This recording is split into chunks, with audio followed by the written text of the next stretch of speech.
Roteiro Clube Casa Design Litoral Paulista. Nesta edição, Rosa Klein, Tiago Cardoso e a Rosângela Barbosa. Olha, vocês já ouviram falar em limpeza pós-obra? Pois é, né? Esse é o assunto de hoje aqui. Eu acho que é muito interessante porque a maioria das pessoas não tem noção da diferença que faz ou da importância que tem limpeza pós-obra, né? Vamos começar contando um pouquinho como é que começou essa história, como é que essa brincadeira toda começa? Bom, na verdade, a Rosa Klein é um projeto bem antigo, né? Eu tive uma empreiteira de mão de obra durante 10 anos e eu vi essa necessidade da limpeza e a procura também. Porque não é uma limpeza qualquer, é uma limpeza específica. E há 3 anos eu resolvi dar o start nesse projeto da limpeza pós-obra. E está dando super certo há 3 anos, né? Olha, legal. Eu já tive experiência, estava comentando, nos bastidores eu estava comentando justamente isso, né? Que nós tivemos experiências de mostras de decoração e tal. E é uma experiência interessante porque você tem, primeiro, várias empresas, vários escritórios de arquitetura, né? Num projeto muito grande, né? Quase sempre aí, no mínimo 300 metros quadrados, 200 metros quadrados, né? E quando termina, né? Quando o pessoal, cada uma daquelas equipes sai, né? A gente às vezes acha, né, que com uma faxina comum, padrão, daria conta de resolver a questão, mas muitas vezes corta-se mármore, muitas vezes a montagem de imobiliário, gesso. Daí entra uma limpeza especializada, né? Especializada porque você primeiro precisa conhecer os revestimentos, né? A limpeza ela é baseada nisso. Tanto é que quando nós vamos fazer uma vistoria, né, uma visita, nós pedimos todos os revestimentos para os arquitetos, né? Para a gente saber quais são, qual o produto que nós vamos usar, qual a técnica que nós vamos utilizar, ver o grau de sujidade, porque a gente precisa entregar aqui o móvel, né, a limpeza perfeita, sem danificar nenhum revestimento, né?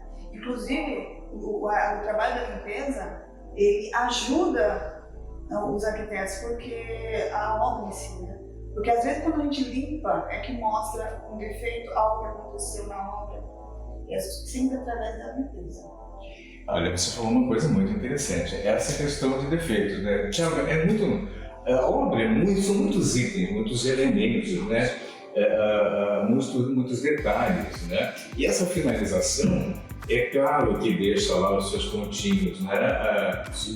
Para alinhavar no final. E a limpeza pós-obra ajuda mesmo, né? Sem dúvida, é muito difícil para o profissional identificar algum ponto, eu não diria um defeito, mas um probleminha que aconteceu durante a obra. Porque aquela poeira cobre, a sujeira que acumula numa obra é uma sujeira muito densa. Então, ela cobre algum tipo de imperfeição de um revestimento. E na limpeza técnica, pós-obra, isso começa a ficar mais evidente. Consequentemente, a gente ajuda o profissional a corrigir aquilo antes do cliente perceber. Legal. Isso é um grande ponto também, que na pós-obra a gente consegue atingir e entregar para o cliente e para o arquiteto. Então essa limpeza, a chamada limpeza pós-obra, ela acontece antes de colocar a decoração, antes da finalização daquelas peças que acabam comprometendo, né? Por exemplo, cortinas, persianas, tudo isso deveria entrar então depois da limpeza pós-obra, né? Isso. Que é uma sequência, né? Um cronograma. Porque tem uma sequência. A gente costuma dizer que é uma limpeza, a primeira limpeza técnica, que é a limpeza grossa, né? E depois a gente entra numa limpeza fina, que seria o quê? Depois da antes da marcenaria. Aí é feita a marcenaria, entramos novamente para fazer a limpeza mais fina. E também, depois, quando a pessoa muda, né, está com os móveis lá e quer uma limpeza também mais fina, voltamos e fazemos. Então, são 3 processos. Ah, legal, é interessante entender isso também, né? Porque a gente fica imaginando que a casa não está terminada toda ela, né? Já aconteceu também da gente entrar para fazer a limpeza e ter móveis, né? Mas dificulta muito. A gente prefere que não, porque tem que criar todo aquele trabalho, cuidado também com o móvel, né? Das pessoas, ela não tem que deixar. Mas o ideal é que não tenha, que a gente antes da marcenaria. Exatamente. E é importante enfatizar sempre isso. A gente encontra uma dificuldade de entendimento do cliente e muitas vezes também do profissional, de entender a diferença da faxina e da limpeza técnica pós-obra. Porque a gente já pegou muito caso de cliente que fala, chamei a faxineira para dar um trato aqui, mas não gostei, não ficou bom, tá faltando alguma coisa, aí eu preciso que vocês resolvam.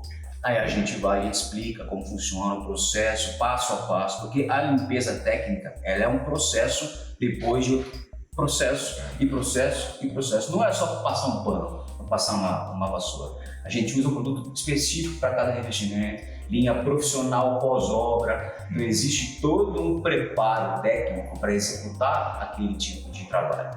Que no final você vê nitidamente a diferença de uma faxina e de uma pós-obra realmente, a limpeza técnica pós-obra. É muito diferente, muito diferente. Nós, como eu comentei, nós tivemos experiência com isso, né? E sentimos exatamente esse efeito, né?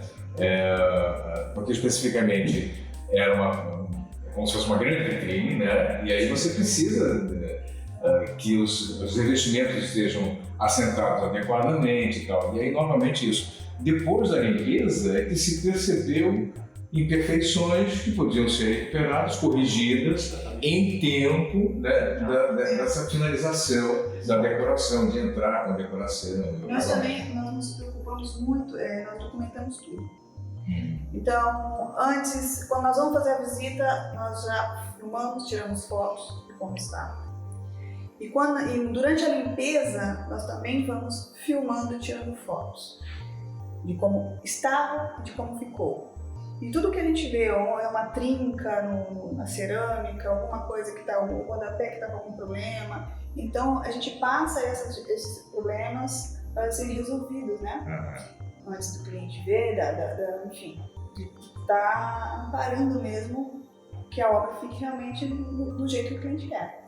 Então acaba sendo uma ajuda, né? Ajuda no prestador de serviço, e é muito importante a limpeza bem feita. Uma limpeza que sabe o que você está colocando, que é um produto específico para aquele revestimento.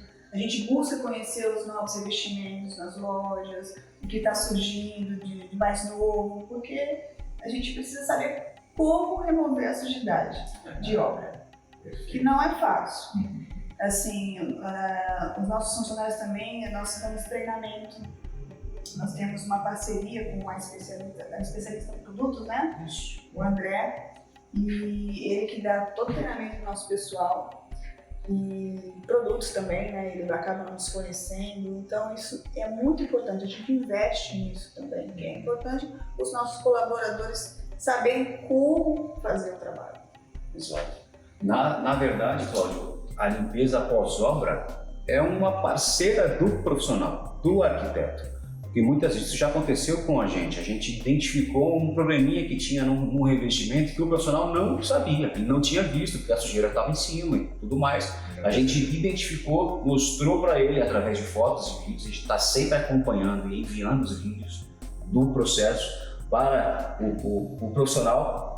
Ele corrigiu o problema, entregou para o cliente ficou satisfeito e sem imaginar que houve aquilo ali, entende? Então a gente tem essa parceria com o profissional. Isso é muito interessante, importante também no processo. Perfeito. Bom, é exatamente isso que a gente, que o clube também prima, né? Por criar todo esse sistema, né? Que favoreça a extrema qualidade e que demonstre realmente o melhor, né, trabalho possível, né, para os profissionais, e por isso tem empresas associadas e parceiras, né, com esse nível da Rosa Clean. Super bem-vindos no roteiro Clube Casa Design Litoral Paulista nesta semana com Rosa Clean. Vocês precisam conhecer. A próxima obra tem que pensar, tem que ir lá anotar que é absolutamente necessário. Lembrando, nós hoje estamos sem máscara porque estamos com distanciamento permitido, né? E por isso, hoje é possível, né? Para ver os rostinhos de todo mundo. Faz tempo, né? Faz tempo, né?